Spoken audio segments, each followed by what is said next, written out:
Perubahan fisiologis pada lansia adalah bagian alami dari proses penuaan yang kompleks meskipun tidak semua perubahan terlihat secara langsung. Mereka memiliki dampak signifikan pada kesehatan dan kesejahteraan individu tersebut. Di bawah ini mari kita pahami beberapa perubahan utama yang terjadi pada tubuh saat mengalami penuaan. Perubahan pada kulit menjadi lebih kering, keriput dan vegetasinya tidak merata seiring bertambahnya usia. Kolagen dermis berkurang, mengurangi kekuatan dan elastisitas kulit. Fungsi kelenjar sekebus dan keringat berkurang, menyebabkan kulit kering dan kerapuhan. Perubahan pada rambut juga terjadi seperti penurunan produksi melanin dan pendidikan rambut. Perubahan pada postur dan fungsi muskuloskeletal. Terjadi penurunan tinggi badan yang progresif, penurunan postur otot dan peningkatan nomor tubuh. Penurunan massa tulang meningkatkan resiko osteoporosis. Sementara penyakit sendi seperti osteoartritis menjadi lebih umum. Fungsi kardiovaskular. Penyakit kardiovaskular dapat menjadi penyebab utama kematian pada lansia. Dan arteri menjadi lebih kaku, tekanan darah cenderung meningkat, dan fungsi jantung mengalami perubahan seperti penurunan denyut jantung yang maksimal. Fungsi neurologis. Ada perubahan struktural, kimiawi, dan fungsional pada seseorang. Meskipun kemampuan kognitif umumnya tetap utuh, gangguan sensori motor dapat menyebabkan masalah keseimbangan dan gerakan yang lambat. Fungsi sensori khusus. Penurunan pendengaran dan penglihatan umum terjadi pada lansia, mempengaruhi komunikasi dan kualitas hidup mereka. Gangguan penglihatan seperti katarak dan gangguan pendengaran seperti presbycusis menjadi lebih umum. Fungsi gastrointestinal. Meskipun saluran pencernaan mengalami perubahan seperti penurunan mobilitas esofagus dan penurunan sekresi lambung, masalah seperti edekia dan serostomia seringkali lebih dipengaruhi oleh faktor lain seperti kebersihan gigi dan obat-obatan. Fungsi kekebalan tubuh. Sistem kekebalan tubuh mengalami perubahan, meningkatkan resiko infeksi pada lansia. Involusi kelenjar imun dan perubahan fungsi sel T mempengaruhi respon imun seluruh. Macam-macam penyakit degeneratif pada lansia, yaitu osteoporosis adalah penyakit akibat menurunnya kepadatan tulang dan penurunan kemampuan regenerasi tulang bagian dalam, serta ketidakmampuan mengatur kandungan mineral di dalam tulang.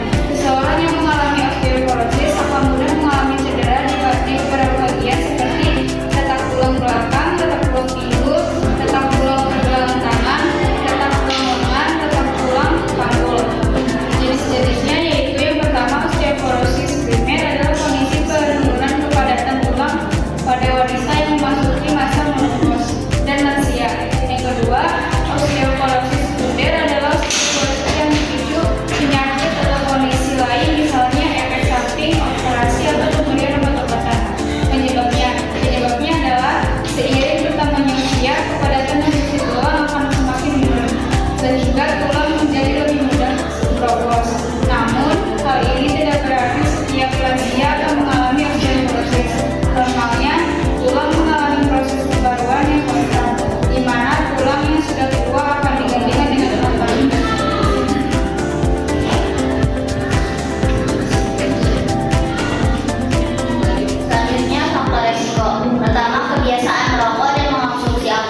60 tahun.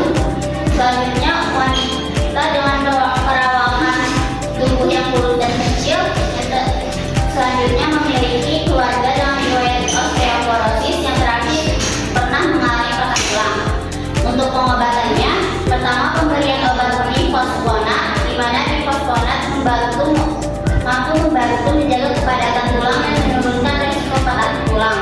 Kedua, pengobatan antibodi monoklonal dapat menjaga kepadatan tulang dan mengurangi risiko kerusakan tulang lainnya. Biasanya dokter akan memberikan obat ini setiap 6 bulan sekali melalui injeksi.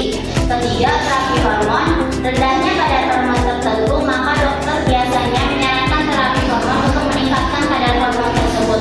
Keempat, memperbanyak konsumsi kalsium dan vitamin D. Kalsium adalah salah satu mineral penting yang baik untuk menjaga kesehatan tulang, sedangkan vitamin D dapat membantu tubuh menyerap kalsium. Untuk pencegahannya, yaitu menjalani diet sehat dengan mengonsumsi makanan yang mengandung kalsium dan vitamin D.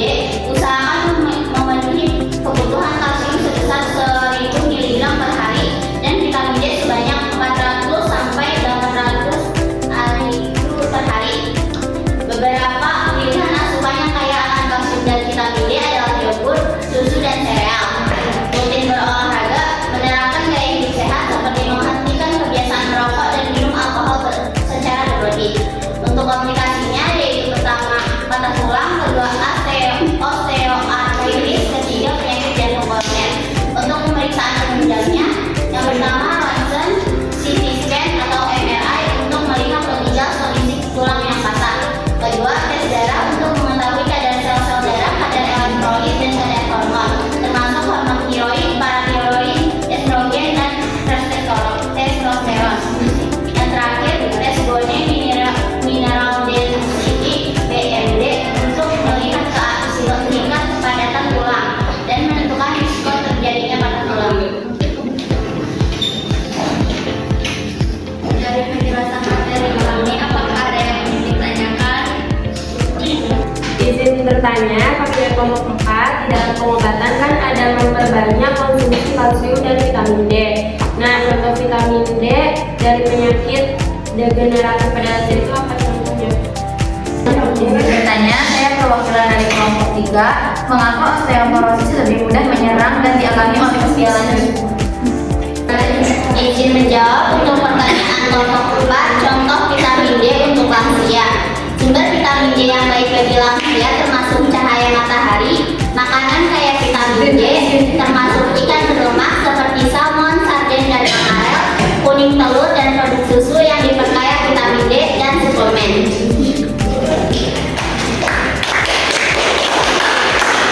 Izin menjawab pertanyaan dari kelompok 3, mengapa osteoporosis lebih mudah menyerang dan dialami lansia? Osteoporosis lebih mudah menyerang dan dialami oleh lansia karena beberapa alasan yang berkaitan dengan perubahan fisiologis dan gaya hidup yang terjadi seiring bertambahnya usia. Berikut adalah beberapa faktor utama. Yang pertama, penurunan produksi osteoblast. Kedua, perubahan hormonal. Ketiga, penyerapan kalsium yang memburuk. Keempat, aktivitas fisik yang berkurang. Kelima, gangguan metabolik. Keenam, penggunaan obat-obatan. Dan terakhir, diet yang tidak seimbang.